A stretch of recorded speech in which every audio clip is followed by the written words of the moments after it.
Hi everybody! For today's video, we're continuing power scaling.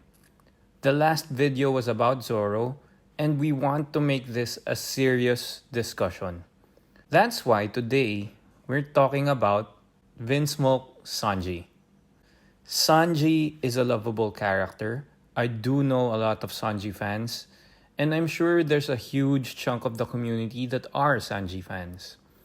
Personally, I love Sanji. He's probably the second funniest character next to Luffy, and is the main reason why he's one of my favorites. But for now, let's get right into it, and I'll start off by saying Sanji is arguably the third strongest Straw Hat right now. Here's why. Yes, we're all excited to see how the raid suit will power Sanji up, but I doubt that we'll see that right away because One Piece is on break this week. I'm still sad about that.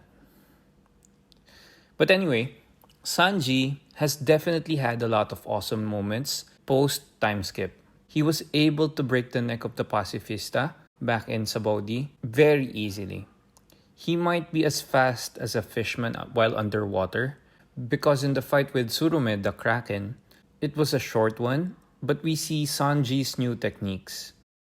The blue walk and the grill shot, where he injured the tentacle of Tsurume severely. He moved so quickly that Usopp thought he was as quick as a fishman.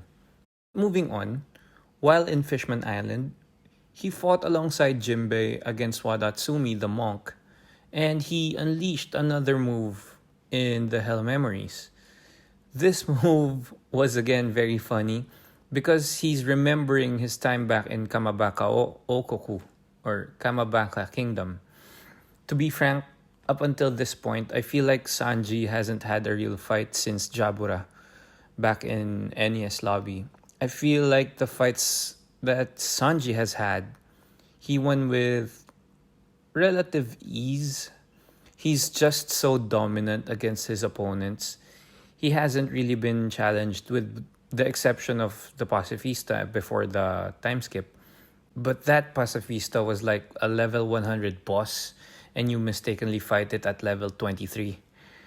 So that's the only exception. But moving on into Punk Hazard, Sanji encounters Virgo.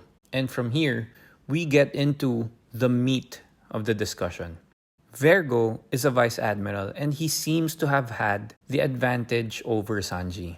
Yes, Virgo is a pirate, and maybe he didn't need to go higher than a vice admiral because of how he was connected with Doflamingo. But Virgo had an advantage over Sanji.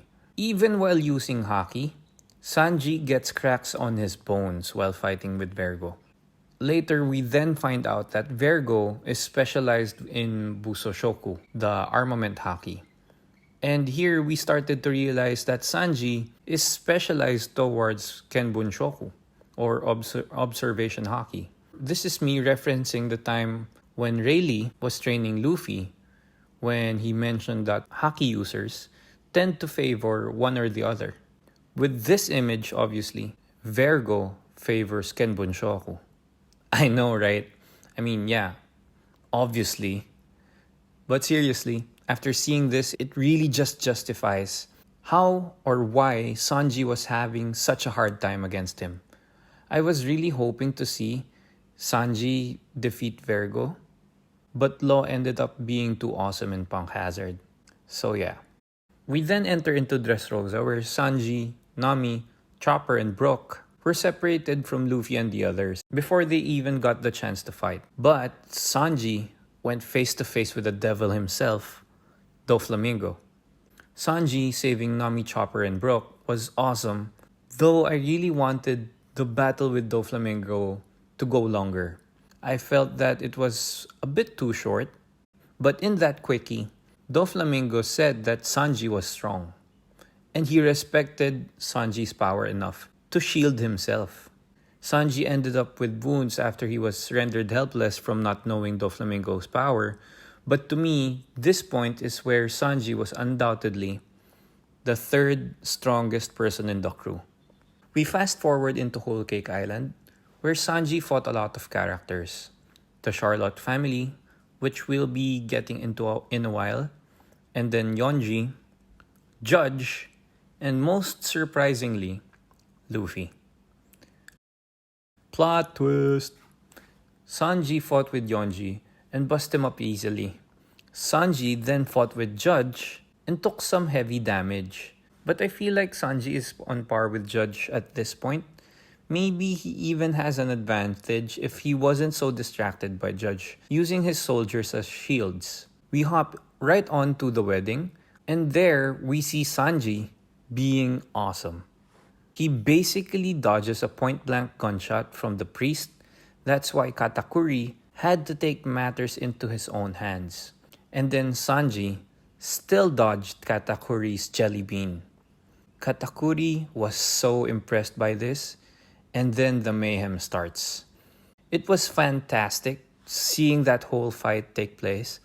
Sanji, Luffy, Beji, and later on the Germa against the whole Big Mom pirates. During this fight, we see Sanji take hits from Daifuku and then Oven. And here, we were formally introduced to the other beasts of the Big Mom pirates. There are a lot of heavy hitters in a Yonko's crew, and these were two of the heaviest. Sanji would encounter these monsters later on, but I must admit, I'm a bit disappointed from not seeing a long-drawn fight. Sanji against Oven would be great, but we see that Sanji was able to go toe-to-toe with Daifuku and was totally a killer when he busted up Oven in front of a large crowd. He was so fast, nobody except Pudding saw him. And it was over in a few seconds. That's what she said. But seriously, at this point, in my mind, Sanji was solidified as the fourth strongest Straw Hat, no matter how awesome his feats were in this arc. This was the official arc where Jinbei joined the crew. And there was no way in my mind that Sanji would beat Jinbei, Luffy, and Zoro. So we then cross off Whole Cake Island and move on to the last major fight Sanji impressed me with. And it's the page 1 fight. It was a short one, but the fight wasn't meant to last long. Sanji had to do it quickly. But in this quickie, we got a splash of how Oda will power Sanji up with the raid suit. Sanji becomes faster as if he wasn't fast at all. But we need to remember that Niji pointed out that Sanji was so slow.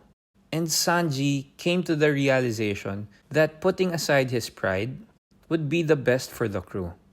And just like Law, I became a stealth black fanboy. This is the first time that Sanji tries this suit out, and he moved so quick already. And we all know that speed is definitely added power. The raid suit has an acceleration device, and this will definitely add up to Sanji's power, not to mention his speed. But on top of that, his raid suit has a mantle, and this mantle can turn into a shield. This shield can shut out impacts from strong hits. And as if that wasn't enough of a power-up, the raid suit itself is durable.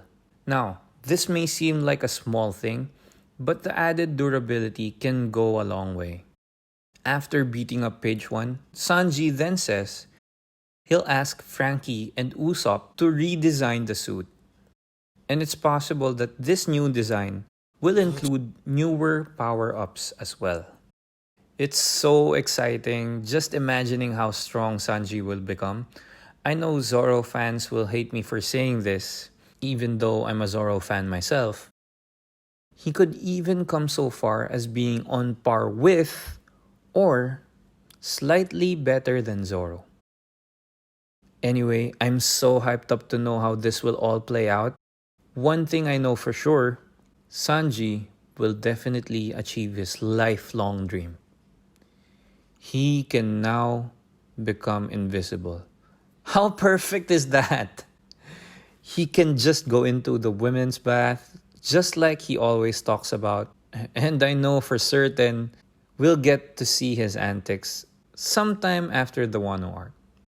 To wrap this all up, I feel like Sanji, without the raid suit, is about Tobiropo level, and with the raid suit, this makes him possibly Yonko Commander level.